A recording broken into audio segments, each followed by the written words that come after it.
those of you who have tuned in. We've really discussed a diverse range of topics, and I think it's been really wonderful to hear not only broad perspectives from Africa, but also globally on these critical issues that really do affect all of us, regardless of where we live, regardless of the work we do, and just in the interest and desire for collaboration, bringing diverse perspectives and creating these good discussions is, I think, a real service that this conference provides. So I'm really glad to be a part of it, and I'm also particularly glad to talk about this important issue about accounting for climate risks. Clearly, accounting in the financial industry is a tremendously important lever, not only for thinking about the treatment and incentives when it comes to different practices, but also a way of setting standards and fostering comparability across the institutions and across markets generally. So there's really a critical role in a lot of ways. I think accounting plays a role of being the glue within this ecosystem of understanding, measuring, managing, and mitigating climate change and obviously its attendant risks. And so I'm really excited to have two great presenters. Sonia Favaretto, she's the president of the advisory board of GRI, the Global Reporting Initiative, and president of their Brazilian regional hub. And then also Lashni Naidu, who is part of the Integrated Reporting Project. And so as part of IRP, she's the director at the at SAICA, South African Institute of Chartered Accountants. And so both of them bring really deep financial and accounting experience to this important topic. And I think in a lot of ways, their experiences have put them at the leading edge of developments when it comes to climate. So what we'll do is we'll have Sonia speak first, then Lashni, and then we'll have a Q&A discussion, not only based on the feedback from you, the audience, but also from some of the things that we've heard from them that they're keen to discuss that perhaps they covered but would like to go into more detail on from their presentation. So with that, I'll hand it over to Sonia to start her presentation and share some of her perspectives on this important topic. Thank you, David. Good morning, good afternoon, everyone. I would like to thank you for the invitation. It's a great pleasure to be here. Hello, Lashni and everybody. I'm going to put my presentation here.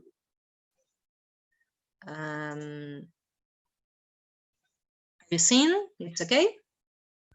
Yeah? So guys, I will cover in my presentation these 4 points. How are climate-related risks being treated globally and locally, about opportunities and barriers, the importance of ESG transparency frameworks, and about movements and tendencies. I'd like to start with this research from McKinsey & Company. It was published last February.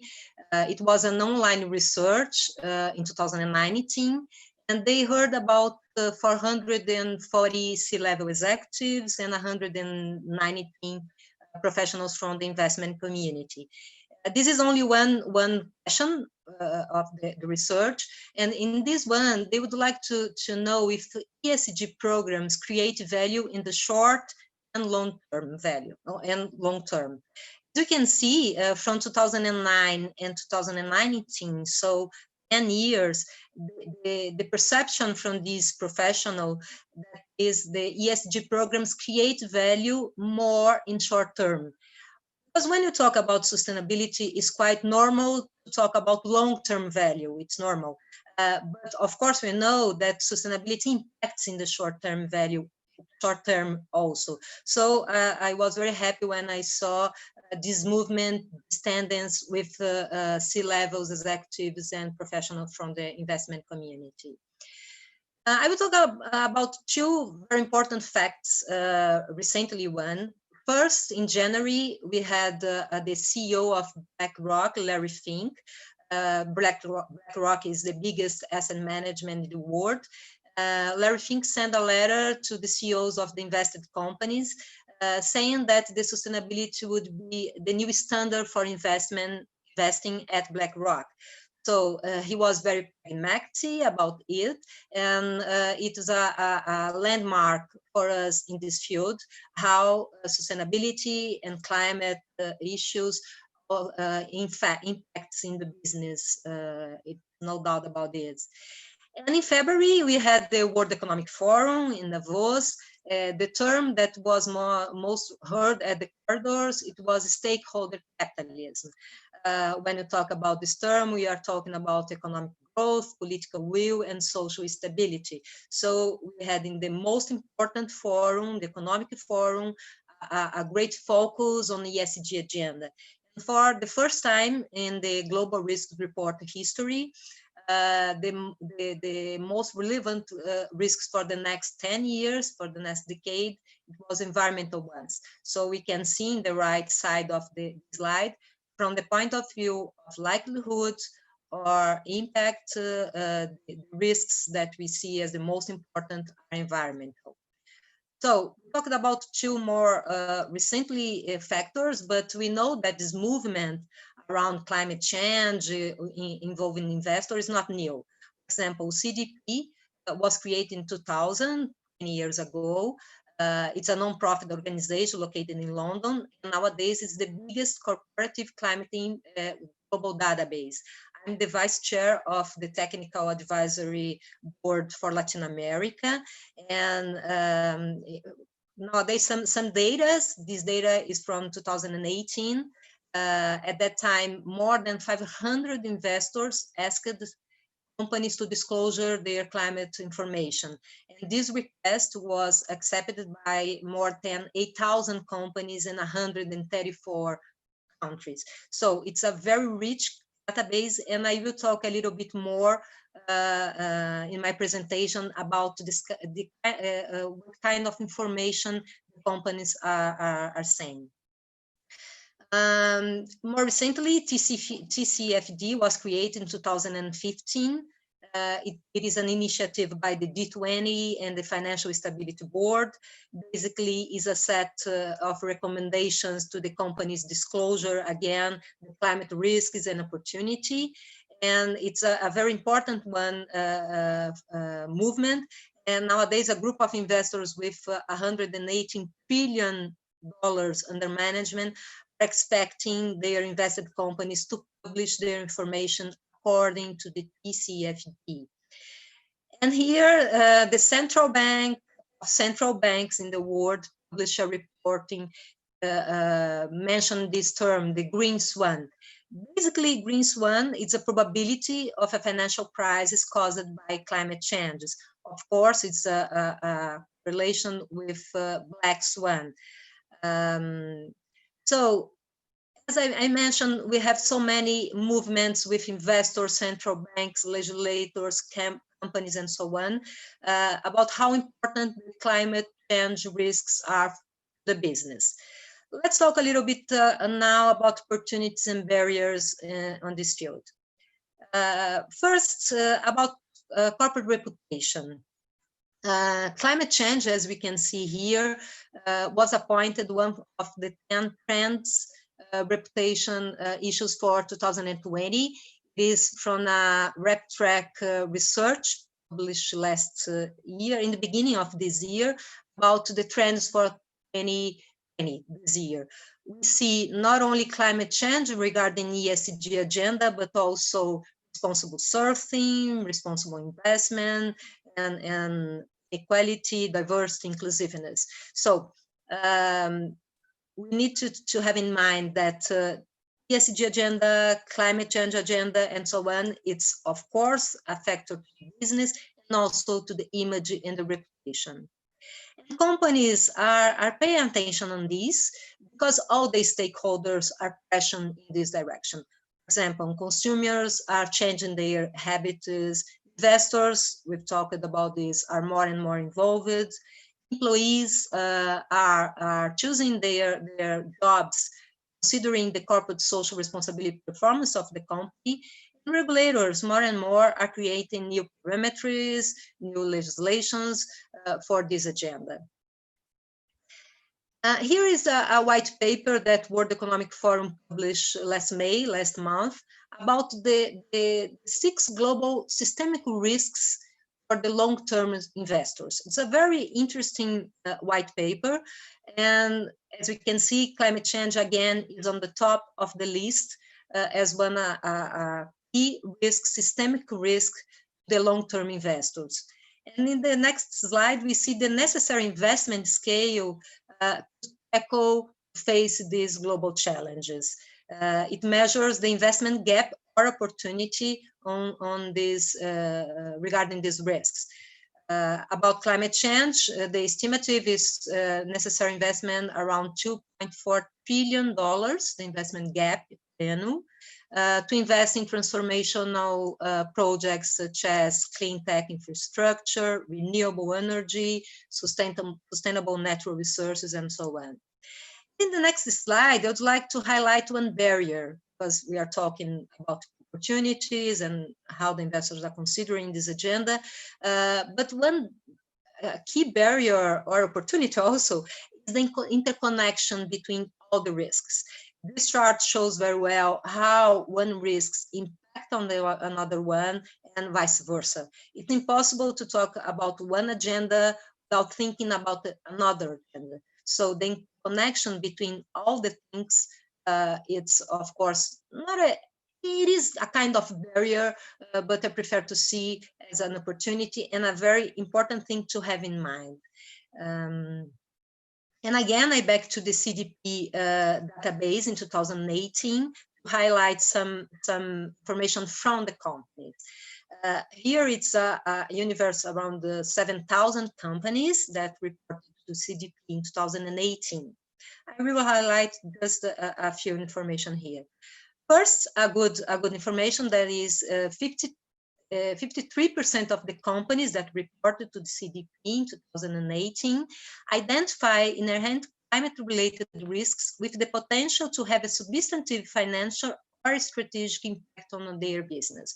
So I think one big challenge for us that work with sustainability for a long time is to concrete, to show that ESG agenda impacts on the business. And here we see half of the universe saying it. We can think if half of the universe is good or not, but I prefer always to see the half full glass in a positive way. So I think it's good. But on the other side, approximately 25 of the companies who identify substantive transition risks only focused on potential policy and legal risks related to climate change, and did not identify nothing regarding market, reputation, or technology risks as substantive. I think it's quite worrying. In addition, most companies are only identify potential physical and transition risks that would impact their direct operations, and not reporting risks impacting supply chains, customers. So here is another point that I would like to highlight, the importance of supply chain, of course, and customers. So it's quite worrying that the companies are only thinking their directly operations. Maybe the way, start with this and it's normal, but it's critical to have in mind the supply chain, the customers, all stakeholders. But in the end of the day, the majority of the companies are seeing more opportunities than risks when we talk about the climate change agenda. I think we need to celebrate it. So now I would like to talk about the frameworks, the transparency. We are in a panel for accounting for this kind of thing. So let's talk a little bit more about it. First of all, and I will talk about the sustainability reporting specifically. First of all, transparency, in my opinion, is the name of the game. We are in a on world, there is no off anymore. So the companies, at least in Brazil, but I know around the world, are so aware about this and trying to publish the best corporate reports that they can. It's important, of course, because when we have this kind of document from one company, we see their risks, their opportunities, and of all the agenda they are dealing with.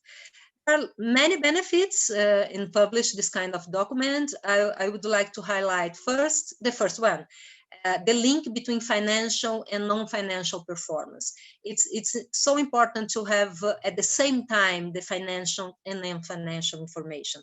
I used to say that if a company publish a financial report, for example, in February or in March, and publish their sustainability report in June, May, only us sustainability experts will read the sustainability report. So I think it's necessary, it's mandatory to publish financial and non-financial information at the same time. A very good report, simplify process, improve reputation and brand again, and enable external stakeholders to understand the value, the organization's value, and tangible and intangible assets. So I think there is no doubt about the value to publish this kind of document, but always it's good to reinforce. There are many frameworks around the world. As David said, I'm the president, I'm the chair of the advisory board of GRI in Brazil. So of course I mentioned GRI, but GRI, it's not because I'm the chair of the board, but GRI is the most adopted framework around the world, very comprehensive, very important. Also CDP, but we have the OECD guidelines, the Communication on Progress by United Nations Global Compact, the ISO, TCFD again, SASB. It is important to the company to choose which framework the company will adopt. It's which fits better for its reality, the size of the company, the stakeholders, and so on. What is important is to publish, it's disclosure, this kind of information. And also to have in mind some principles for good corporate reportings. And this 7 was identified by these companies in the bottom of the slide. So materiality, of course, we need to put a relevant information in the document, basically. Completeness, coherence, it's absolutely necessary. The balance, I think it's good to highlight this. We need to have the good and the bad news into the report. It's necessary to be neutral, to bring the perspectives from all sides of the company, not only the good news. Clarity, comparability, including consistency and reliability. So this kind of this principles, the things that are the investors are looking for when they see the reports, and also all the stakeholders are looking for this. Oh, I would like to talk about movements and tendencies that I see ahead. So it's impossible to talk about tendencies and not mention coronavirus. In my opinion, this information is the most impressive that I've seen lately.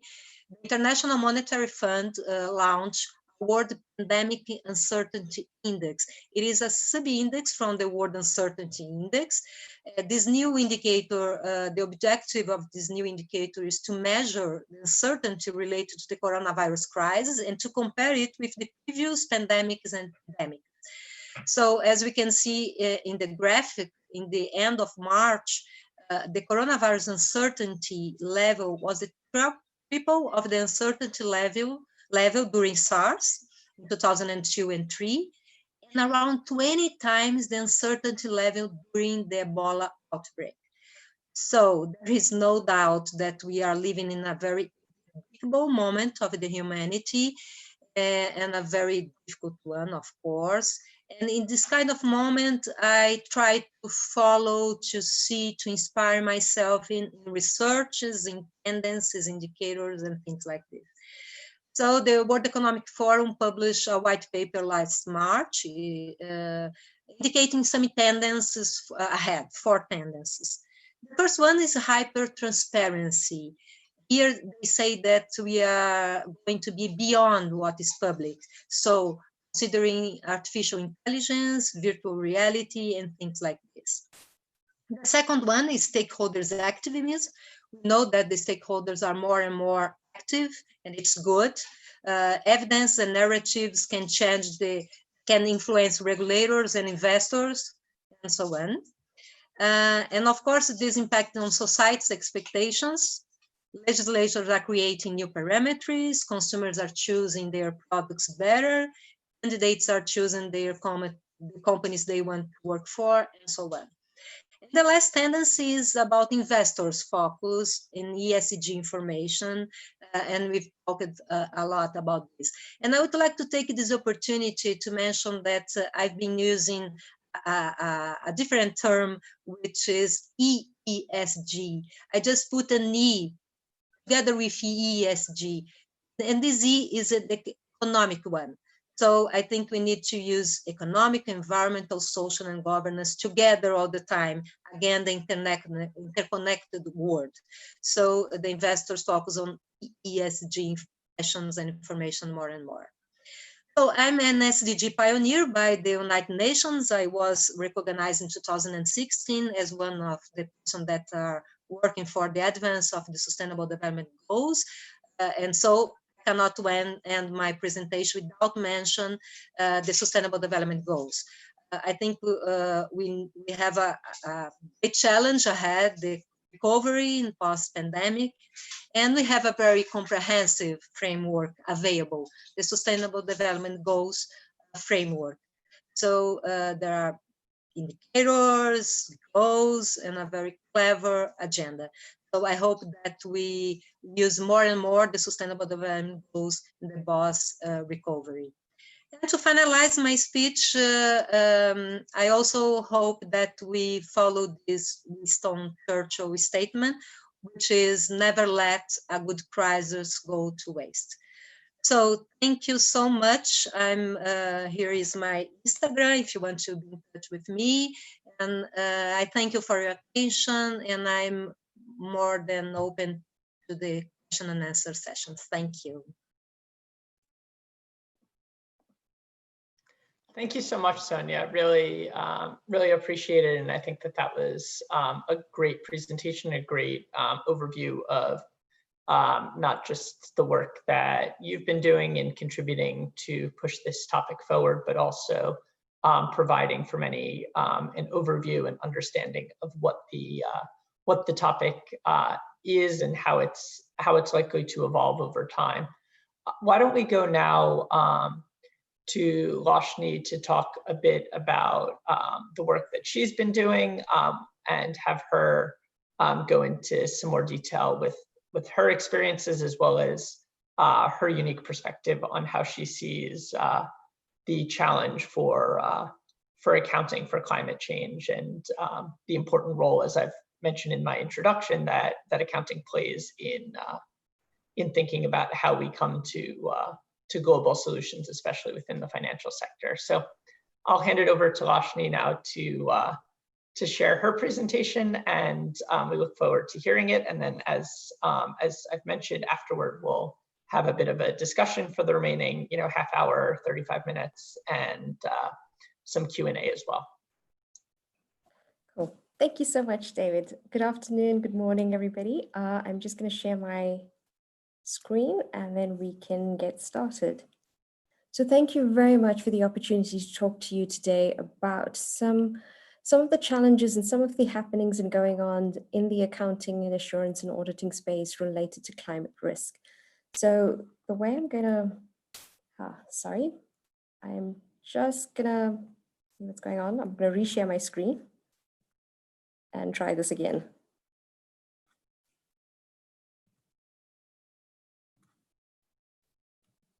Perfect. So what I'm going to cover very quickly in the next 20 minutes, and I do apologize, there's a lot of detail that I would love to share with you, but it's going to be very, very high level because there is a lot that is happening in this space, and we can always explore this post the presentation in the questions and answer session. So I'm going to take you through very quickly the current developments globally, how that's impacting accounting from an ESG reporting perspective, what's happening in South Africa, some of the challenges around reporting and auditing climate risk and what we're seeing there. And then finally, I'm going to try and bring this back together in terms of what is the role that you can play as an accountant, director, auditor, and how we help you as SAICA and some of the projects that are happening in the country that should help you, hopefully, as an accountant or as a director or as an auditor. So current developments that are impacting reporting. And I've been in this space for quite a while now, so I'm quite surprised and enthusiastic about the amount of movement. So what we're seeing from a reporting perspective, and Sonia has mentioned it, there are a number of ESG type frameworks out there, and companies are reporting on the same information using the different frameworks. So there's a global conversation and move towards rationalization of these frameworks. What we have seen is Accountancy Europe has put out their Cogito paper, and what they are looking at is setting up a similar IFRS style organization, but aimed at developing non-financial standards in the style of IFRS. We're also seeing that from an accounting perspective, just recently, IFRS unofficially, through one of its trustees, has made a statement that they do see a role in helping to develop a globally comparable international standards around sustainable reporting and potentially starting with climate risk disclosure. We also see that the IASB's management commentary, which they started in 2017, we're just waiting for the draft to come out, but this is looking at how to include information such as risks in operating environments, impacts and effects on the entity's business model, strategy, resources, relationships. And finally, in the audit and assurance space, as many know, in South Africa, we've had our audit challenges. So there is a lot of conversation around how does accounting and audit split. We've seen the Bryden report come out. This has an impact in terms of what will the future of audit look in terms of different companies, splits within companies, whether accountants who perform advisory work would still be able to do assurance and audit work. And finally, the IASB has issued of comment their extended external reporting assurance guidance. Now, what the extended external reporting means, that includes your integrated reports, all your sustainability reports, all your ESG type reporting. So there is a lot of movement in terms of consolidation around ESG reporting globally. Now, from a South African perspective, we see that companies have been reporting using GRI since probably almost inception. We are still the country with the largest number of integrated reports being issued. Many of our companies use SDGs, report against CDP. From an audit and assurance perspective, most assurance providers use either ISA 3000 revised, ISA 3410, which is the standard used to assure carbon footprints, or AA 1000. With regards to carbon tax, which is another significant influence in the country, is that due to COVID-19, the economic stimulus package, which was announced by the president, the filing requirement and the tax payment for the carbon tax, which was due in July, has now been pushed out to October. Now, when we look at ESG reporting, we've seen the integrated reports which contain ESG information. We've seen the sustainability reports.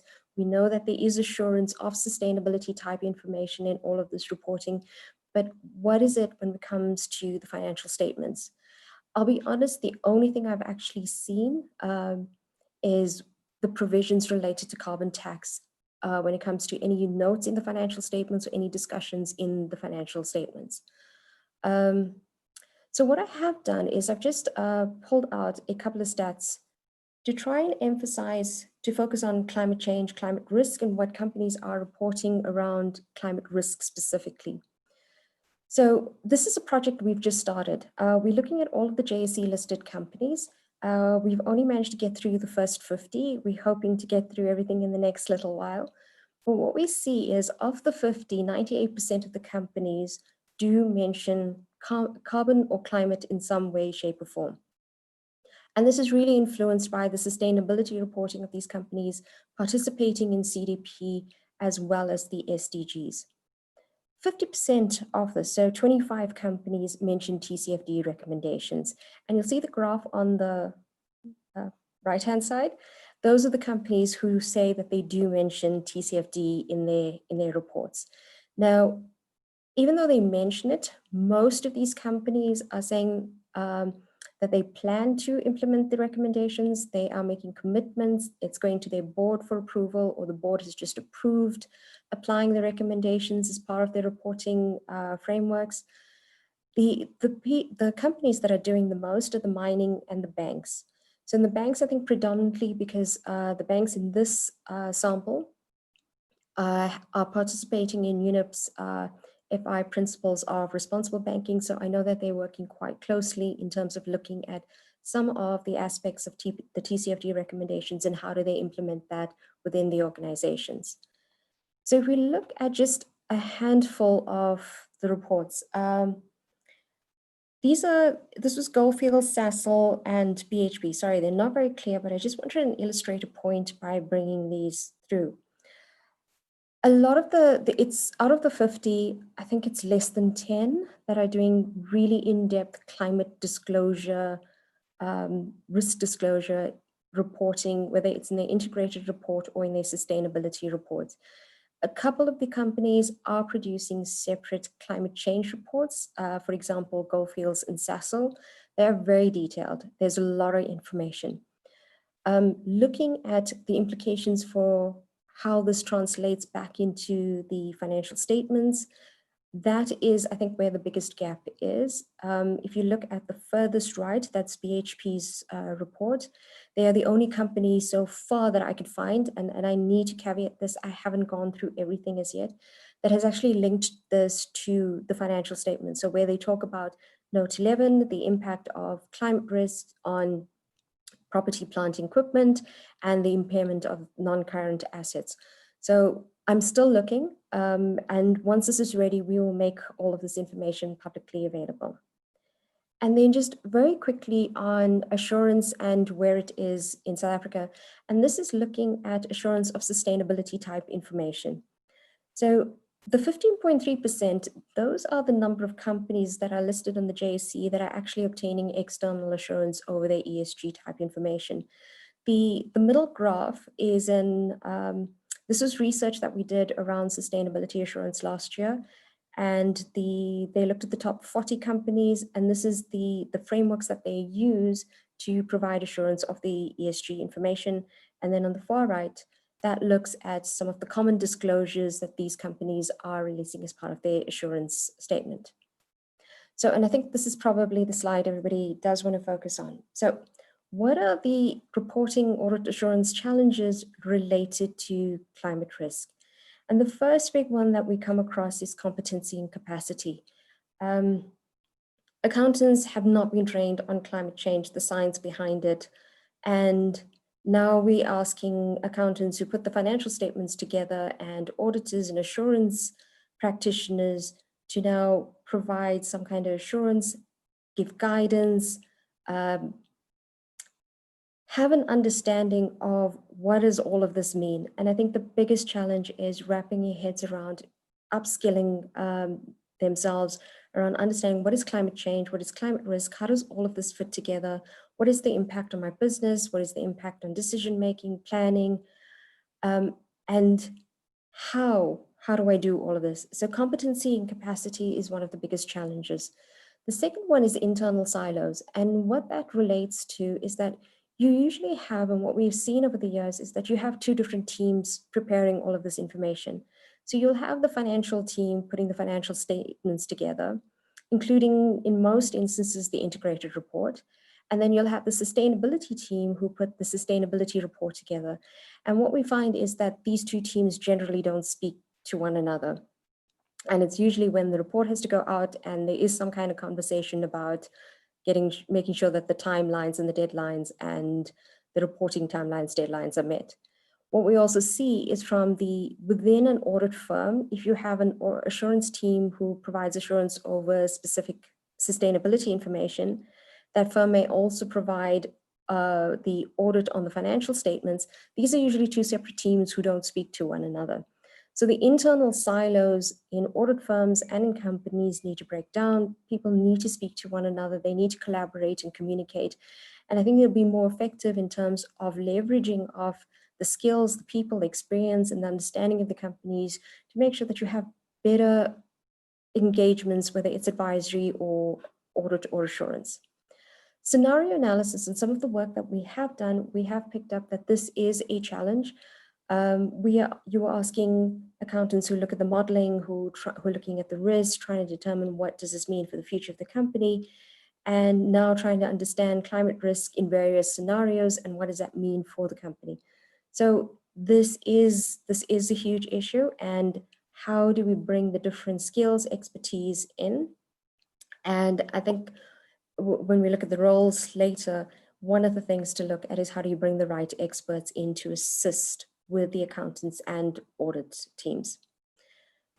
The challenge that we've been discussing quite recently, and there is work that we are starting to look at, is the application of existing accounting and auditing standards when we're looking at applying how do you bring climate risk back into the financial statements.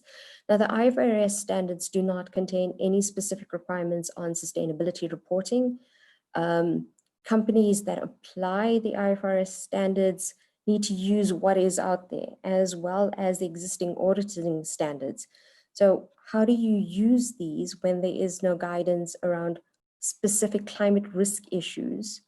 And how do I consider that? And how do I include that, whether it's IFRS 7, IAS 36, whichever of these? So the other challenge around that is you're asking people who don't understand climate risk to make certain estimates or assumptions based on limited knowledge or understanding. And then you have the auditors coming in to evaluate those estimates and assumptions. So I guess it goes back to, again, other than just guidance, both the competency and the capacity and the skills level and understanding of climate risk.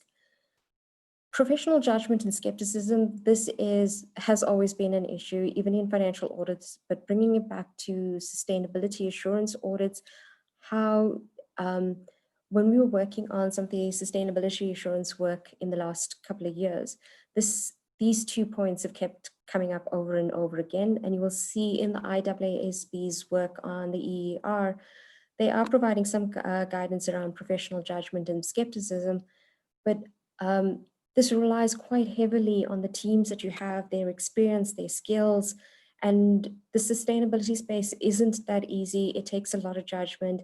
There's a lot of moving parts, trade-offs, and it's understanding quite a wide body of knowledge and bringing that to bear as part of the financial audits, as well as when you're trying to make some call on whether the impairment of an asset, as an example. And finally, reporting variances. And I think Sonia kind of alluded to this in her presentation as well. There are so many frameworks out there. And one of the things that investors that we've engaged with have raised numerous occasions is that with these so many different frameworks, the comparability and the consistency of reporting across years for the same company within sectors remains a challenge. And I think this is one of the reasons and the impetus is about looking at a framework consolidation that is going on globally. So I want to position this more as an opportunity when you look at the roles of the accountants and directors, and whether you're an accountant in an investment firm or a director who's sitting on a board. One of the key programs that pieces of research more than anything else that we've been running is the CA 2025 program, which is looking at the future of the accountant. What is the skills that the future accountant is going to need? So one of the things that we try to reiterate is that it's no longer about checklists and tick boxes. At a webinar a couple of weeks ago that I was on, one of the speakers mentioned that 40% of the CFOs of US organizations are not accountants. So it doesn't mean that there isn't a role for an accountant or an auditor. It just means look at the skills, look at what is required to refill or restock or replace some of the items in the toolbox to improve the ability to be a better advisor or an auditor, or to ensure the viability and longevity of the firms that you're working with. From an integrated manner, and one of the skills that we picked in the CA 2025, this is research that we came up with, was integrated thinking. And I know that comes through in the integrated reporting, but what this speaks to is that as an accountant, as an auditor, you can't ignore environmental, social challenges and impacts. You can't think about, you have to have a systems thinking or a systems view almost, where you understand that components of a system interact, that they impact other components, and that there are consequences of these impacts, so that the approach to business, the approach to society, all of this in the environment, it can't be one-dimensional, and it's more a systems-based approach. The guidance for audit and finance teams, this is something we learned a long time ago. So when we started years and years ago, when I was still in sustainability assurance, we didn't have any sustainability assurance methodologies. There was no guidance out there. You had to develop it. So this is a very new space for accountants and finance teams. And while the space is still developing, leverage of the experts that you have, reach out to people who are trailblazing and try and develop and set up guidance, which is going to evolve, which you probably have to go through various iterations, but at least it's something for them to start working through and working with. And it makes them a lot more comfortable when they have to engage with all of this information.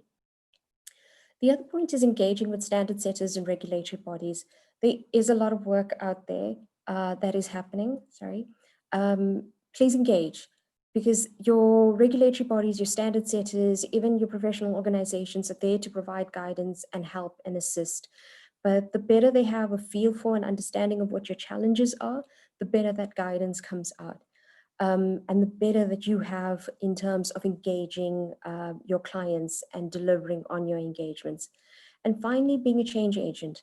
It's whether you're an auditor, director, or accountant, ask the question. So if you are on a board, ask, why isn't there a climate risk expert? So as an example, one of the firms, I think it was Sasol, has brought on a climate change expert as part of their board. But having the conversations within the business, speak to your sustainability teams, say you want to learn, be the change agent, because the more you embrace and the more you engage on these topics, the more comfortable you are and the better equipped you will be in delivering on your engagements. And then very quickly around our response, I've just grouped it into 4 key areas, and that where we play the role. And I just want to share just the climate risk part and the work that we're doing around climate change. So from an advocacy position, as SAICO, together with the Accounting for Sustainability's Accounting Bodies Network and the Global Accounting Alliances, we have endorsed the TCFD recommendations. We've also put out a statement about climate change and how accountants need to take this seriously and how they need to play a role. We've also supported the work done by the World Business Council on Sustainable Development on assurance, and we do feed into the IAASB on the EER work. There's quite a bit of work, but I'm not going to go into all of them. The one that I do want to mention, especially from a South African perspective, we are part of the Climate Risk Forum. So this group is made up of organizations, government departments, companies, including the banks. And it has been brought together to action National Treasury's Financing a Sustainable Economy paper.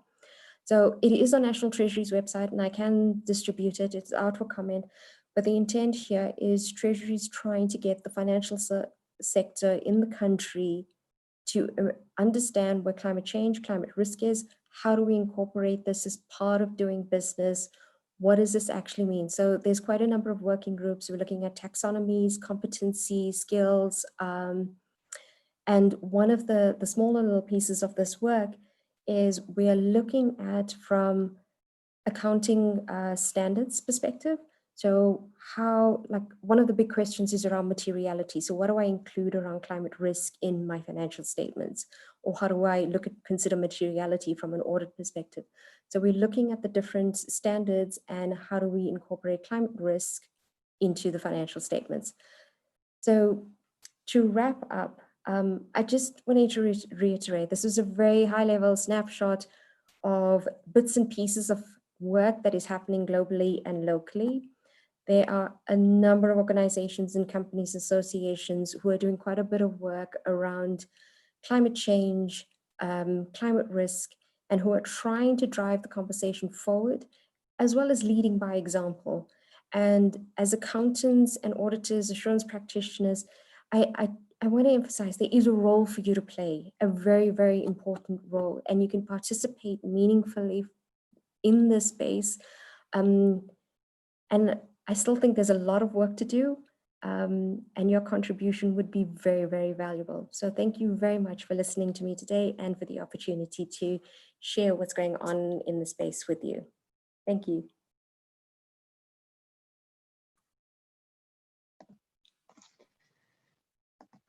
Thank you so much, Lashni. That was really great and really really informative, and I think just a very useful way to think about some of these important questions. I think to start off, maybe to kind of start general and use some of your experiences, and obviously I'm glad to share some of mine as well. But I think one of the first questions that I've seen, and obviously coming on the heels of some of the things that Mark Carney has discussed, and also there was an interesting paper about climate disclosures that was published around, are they driving sufficient change? I think it's interesting to get your take on, are current disclosures presently reaching a level or moving toward a level where they have the suitable level of information that is necessary? And if not, what are some of the challenges and stumbling blocks that exist, maybe with a specific eye toward some of the financial statement and accounting components of them? But I definitely have some global views more about the risk side, so I'll say those last. But I've seen a few questions about this, as well as just with the news over the last few weeks of people thinking about how to push the TCFD forward, how to push just overall climate disclosures forward. I think there is still work to be done, but eager to hear from you where you see the big challenges and where you see areas of current deficit. Thank you, David. I think I want to go back to that semi-last point on the National Treasury's Financing a Sustainable Economy paper. So that's focused to the financial services sector, because what we have seen, although we produce integrated reports, sustainability reports, I think we've been doing CDP for as long as I can remember.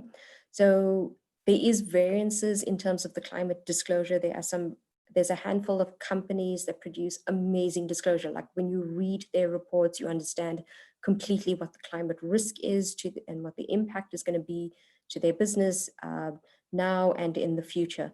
That's a handful.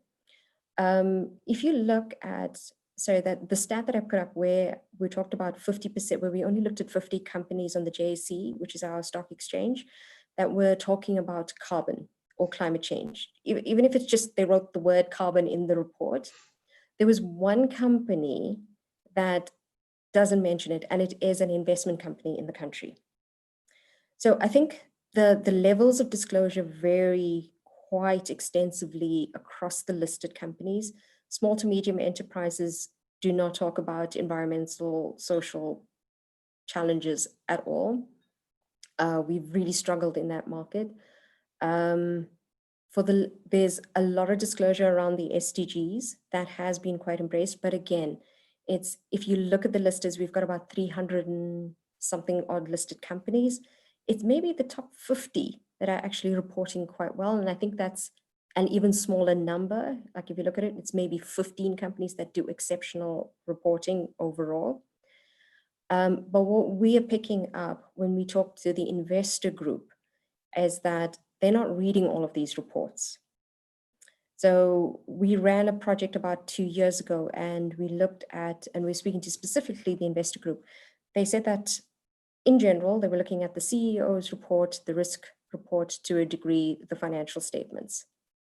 So now companies are wondering, I spend all of this money, I expend a lot of resources for all of these reports to look like a good corporate citizen, but is it actually achieving the intent and the purpose of these various reporting frameworks? So that being said, there is a push. So with this National Treasury paper, it is kind of a national group. So we've got organizations across the country, companies, associations, it's the investment arm, we've got government departments as part of it, where we're trying to push and drive the climate agenda. Because that paper also highlights the number of risks, the gaps within the financial services sector. As an example, our pension funds, we have Regulation 28, which it asks for some kind of ESG reporting from the pension funds. So until we get a push from the investors, and this is one of the bigger challenges, I think, unless we get a push from the investors, I think we will continue, but there's a light to this. Just in the last week, we've seen APSA, sorry, I'm naming companies, but it was in the news. But our big banks have been pushing through activism, really, through their boards and their AGMs, asking for commitment around climate change, restricting investment in fossil fuel, new fossil fuel. So there is movement, but I think it requires more shareholder activism, more stakeholder activism, and more push from the investors. And I think your last part was around the financial statements. So the gap we've seen is that the climate reporting in itself, discussing strategy, governance, risk, the structures in place, that's really good for a lot of companies.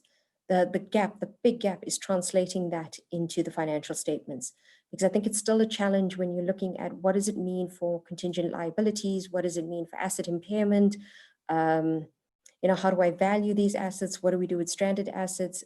So with carbon tax, and if the banks are saying no future fossil fuel, what do I do as a coal company, as an example? I think that actual trying to put a number to it and how you bring it back into those financial statements, that is where the challenge is. And that is one of the projects we're looking at. Well, how do we get that guidance out there to the accountants putting those financial statements together? Wonderful, yeah, and Sonia, eager to hear your perspectives as well, and I'll share a little more from the risk and scenario analysis side, but yeah, very eager to hear.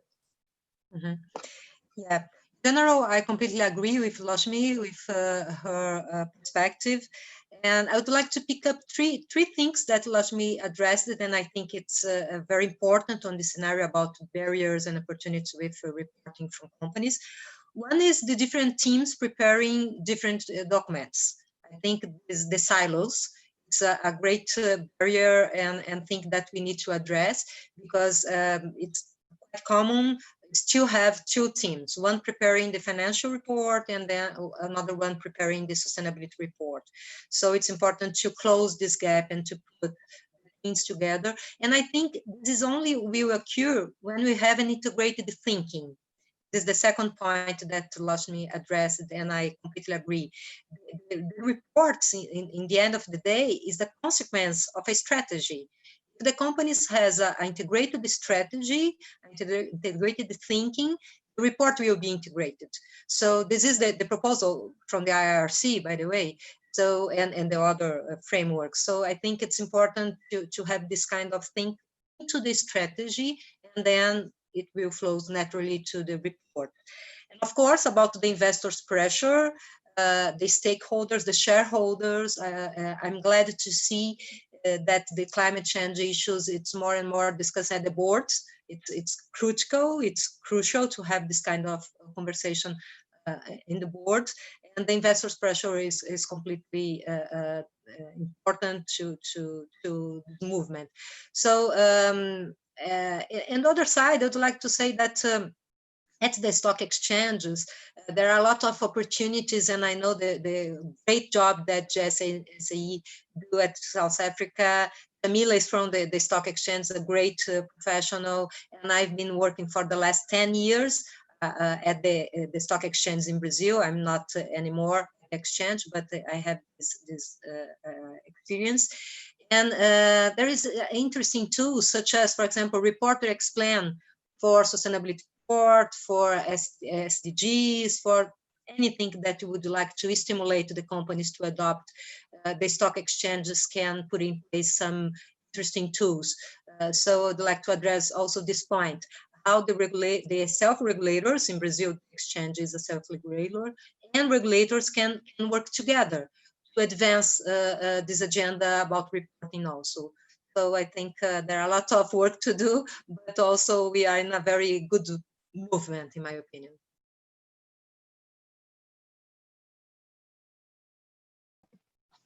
Thank you. Always a risk with these, with the mute button being on when trying to speak. So always check that it's turned off. But yeah, thank you.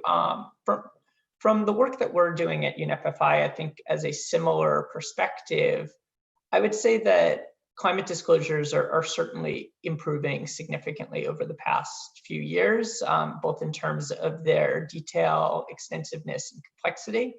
When it comes to scenario analysis, and so thinking about loss forecasting, one of the things that we're still seeing is a lot more qualitative work. While quantitative work is being conducted, it's not yet usually at the phase or level of being disclosed. And I think that in order to create a market and create a view that we can better price what the climate risks are, I think that quantification and furthermore the standardization of that quantification needs to happen. And I think some of that will be helped by the work that the NGFS is doing around releasing a series of reference scenarios. I think that will be a major positive impact for the industry, but I think also developing approaches that can at least in some cases have common assessments of losses and of the expectation of how a scenario is likely to impact the individual firm as well as the sector more broadly. Those are things I think that still need to be added in. And so I see that as kind of the clearest gap or the key area where more time and effort needs to be devoted. Let me stop there and just kind of move into a related topic, but one I think that also brings us back to the focus of this session around accounting. And I saw a couple of questions on this, and I was also very eager to get some perspectives from Lashni and Sonia about this, which is, do you see these accounting standards and updates to how climate risk is incorporated? Do you see that impacting valuations, affecting valuations? Obviously, many of us saw it in the news yesterday.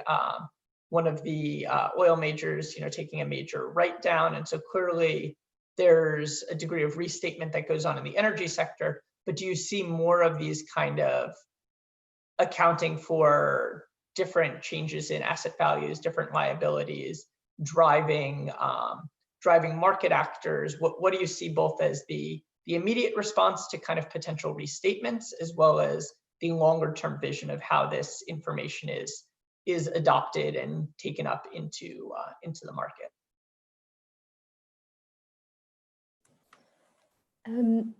So I think it's like the question has been posed. There's two parts to it. So I think there's going to be an immediate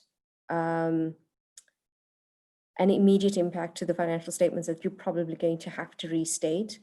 There's because if we look at it, there are influences. So we've got transitional risk and physical risk. So, and these all have different timeframes.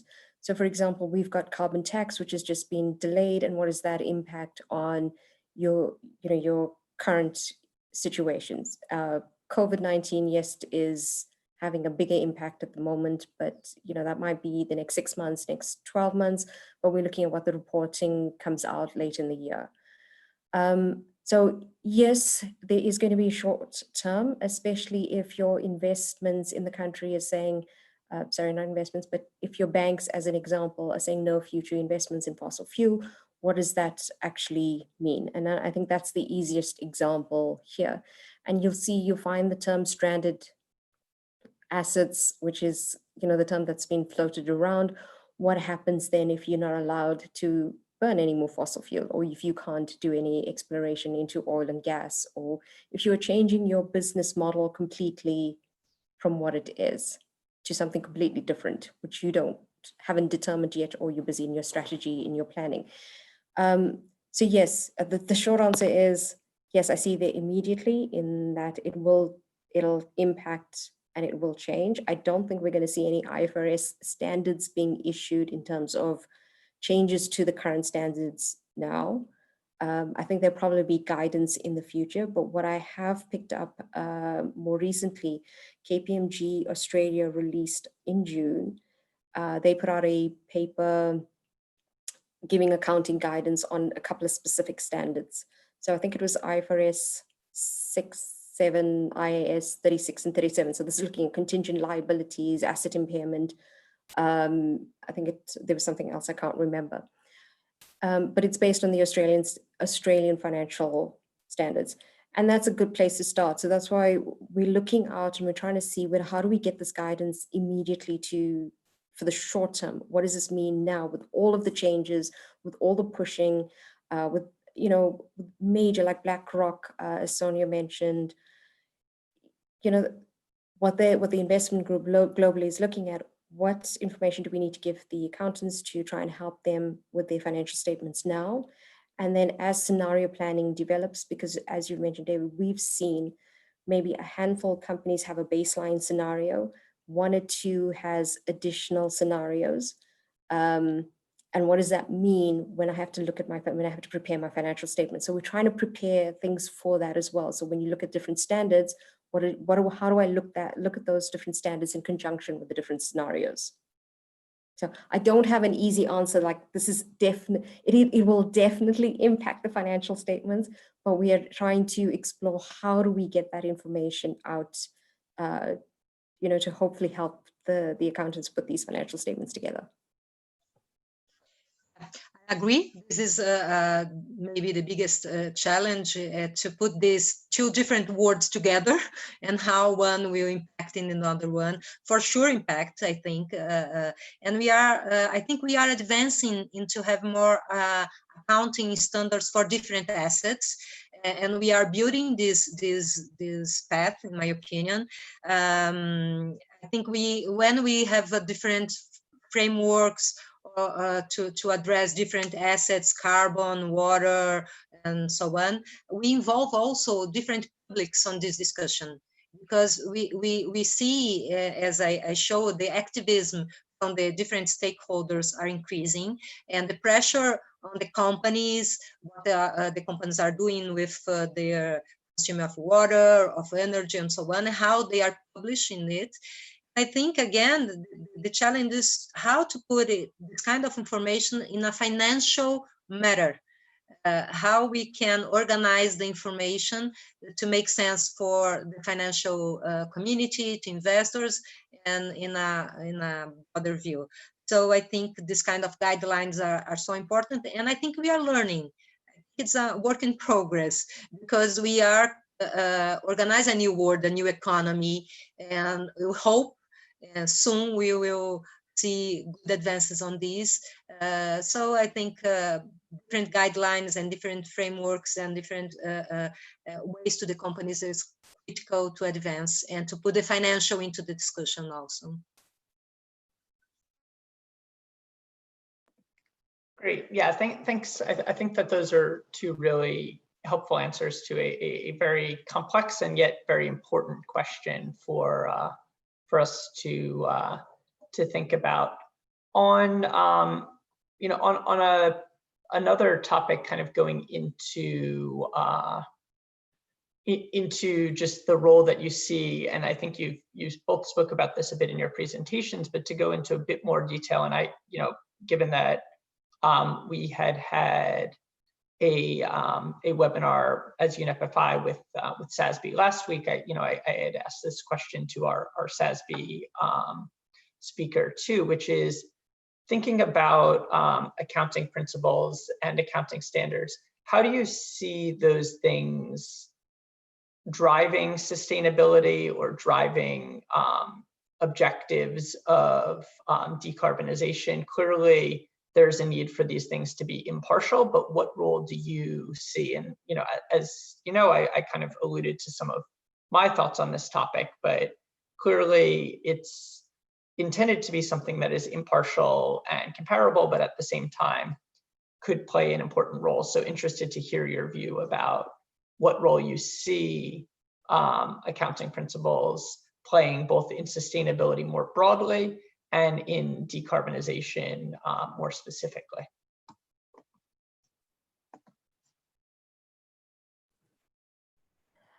So, David, from my perspective, it's going to drive consistency, comparability, transparency of reporting and of those and assurance. So whatever companies put out there, there's going to be a better reliance by the investor group on that information. Because if you want, there's going to be comparability because everybody's following a similar standard or the same standard, or they're reporting in the same way, in the same manner that you can compare across industry sectors, across financial years. It also makes it, because there is a standard that auditors, assurance practitioners are using, there should be consistency in the approach in the audit methodology.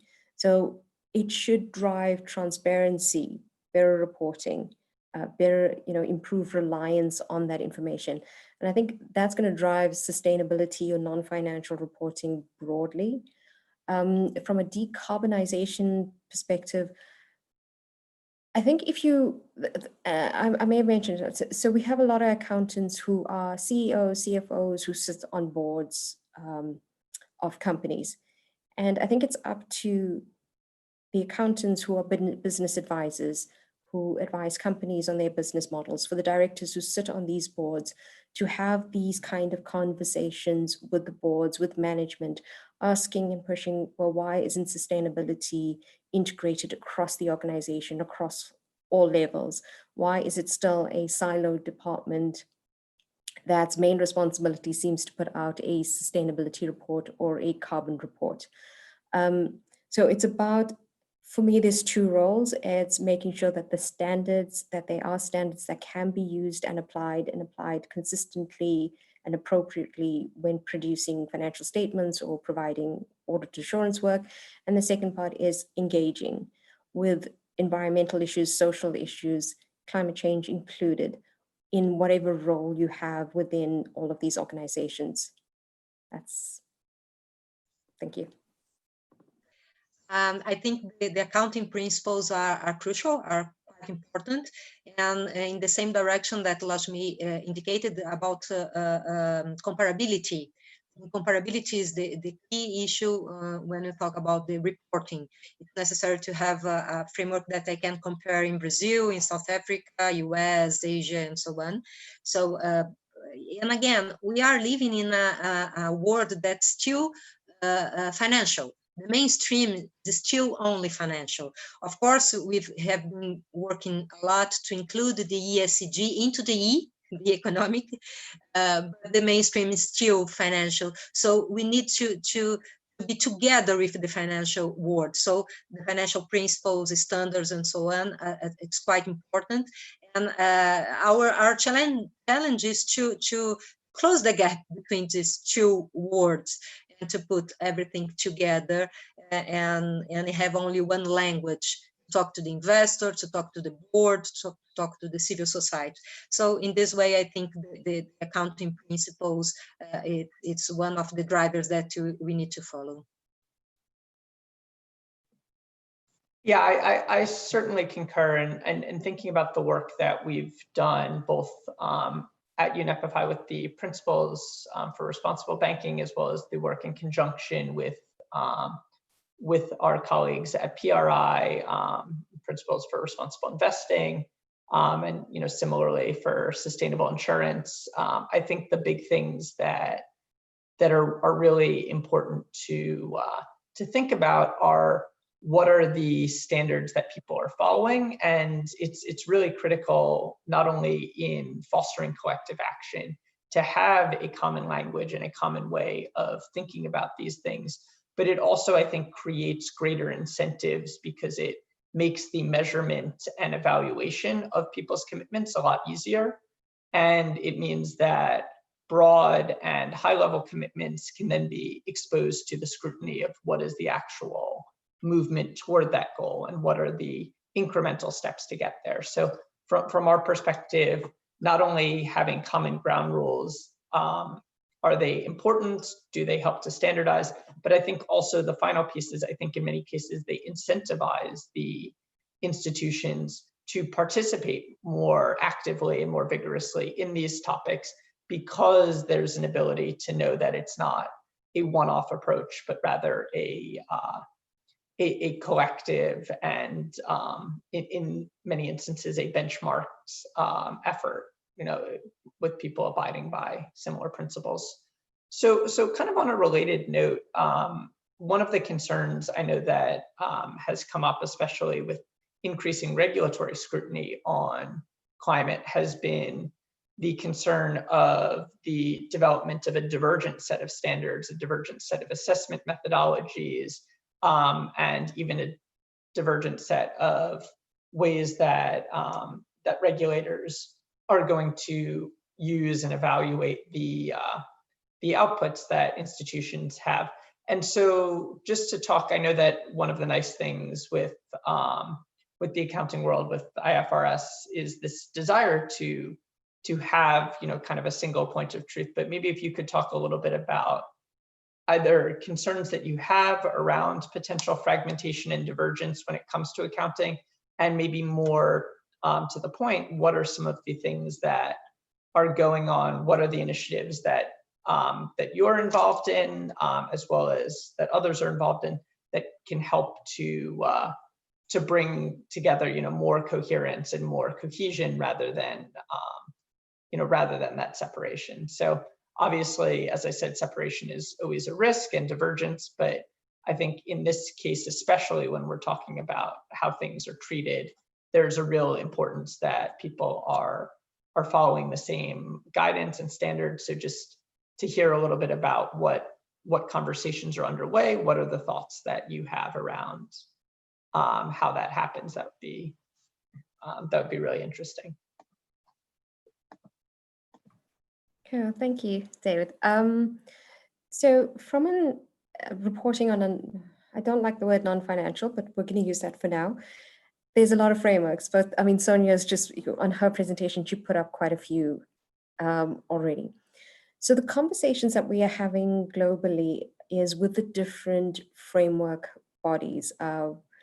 There's like about 5 or 6 different groupings, and there's different meetings and different conversations. But where everybody's heading now is towards a consolidation of all of these sustainability, ESG type reporting frameworks. So what does that mean? How is that going to actually work? Because you have a lot of different bodies in existence who focus on specific sustainability type information.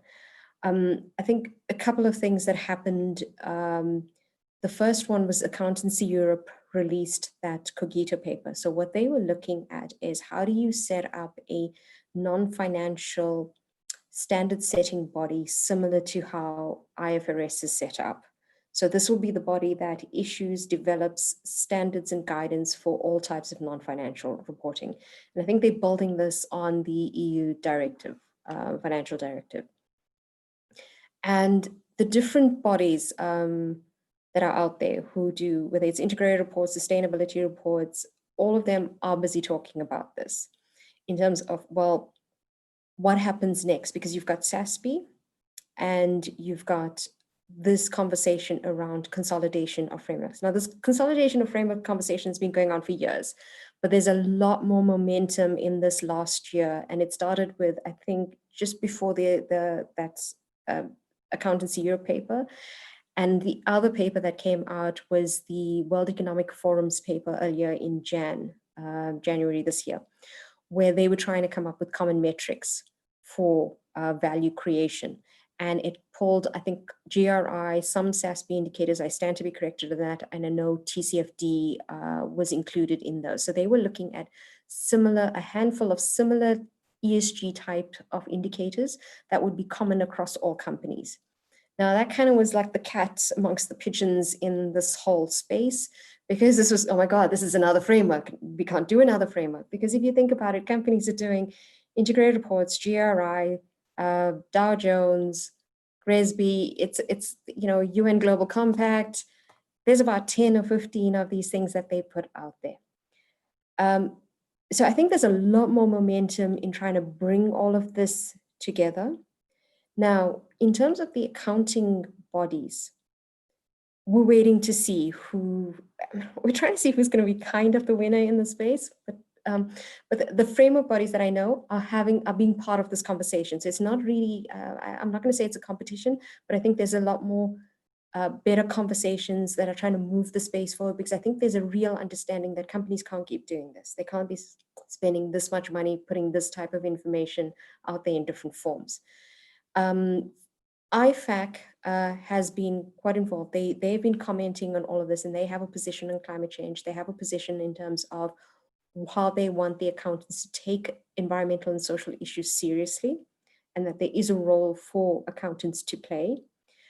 The IFRS comment that I mentioned, that was the first time that I've actually seen something to this where, it's like, okay, IFRS is going to do something around this.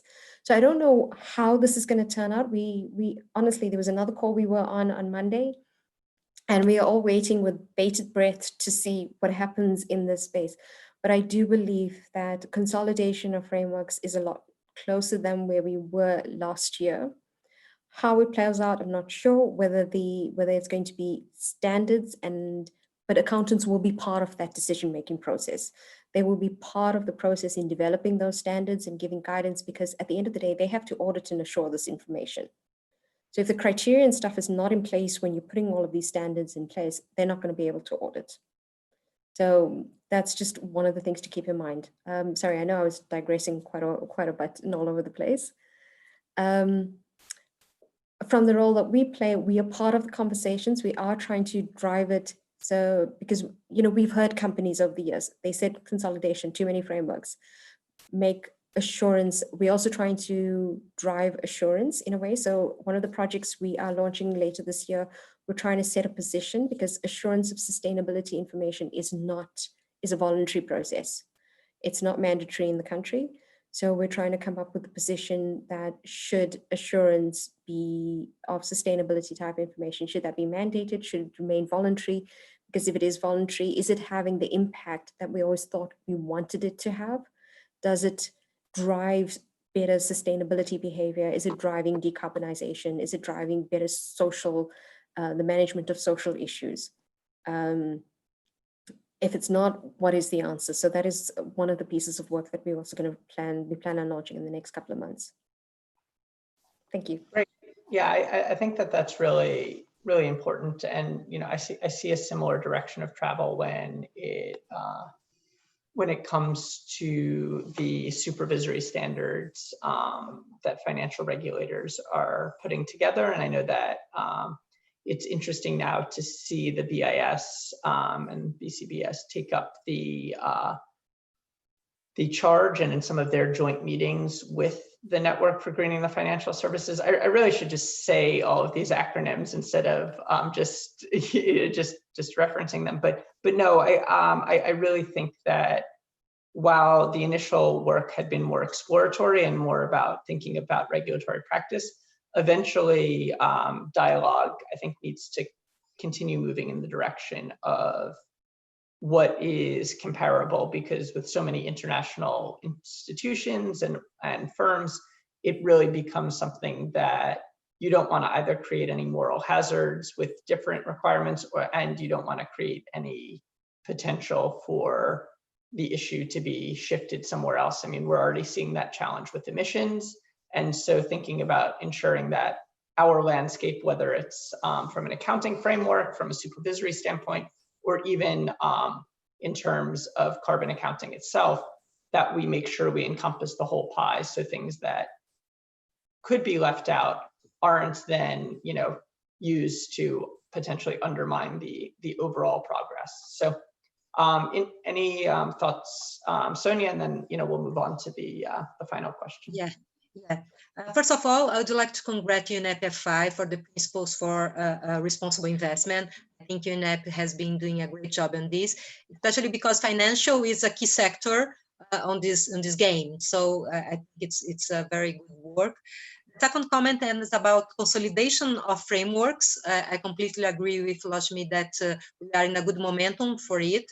I think it's natural to have different frameworks and things like this because, again, we are building a new world and it's natural to have different tools.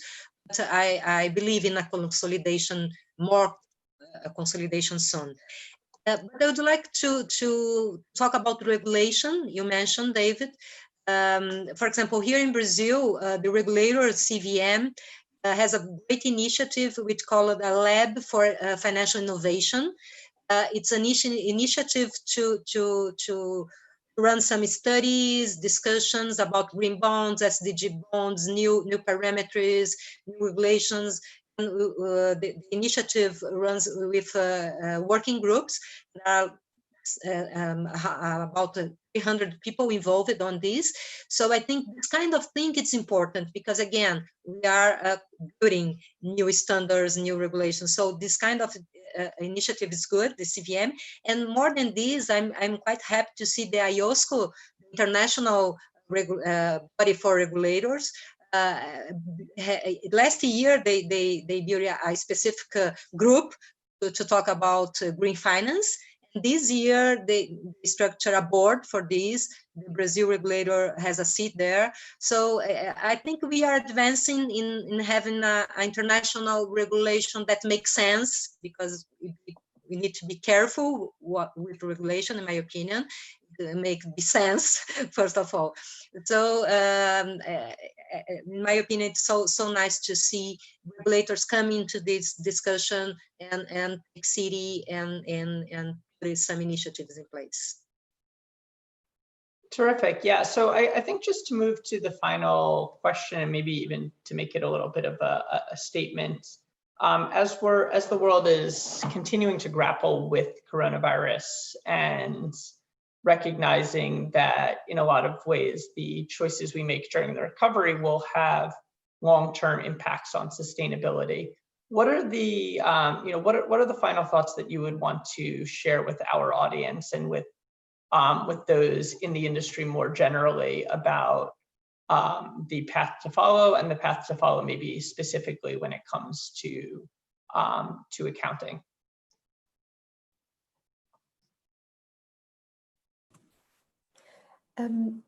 So David, one of the conversations and one of the working groups that we're part of is, well, at the moment, we've still coined it Build Back Better, and it's building on some of the conversations I think happening in Europe now around, well, post-COVID, where is this going? How do we come back? How do we rebuild?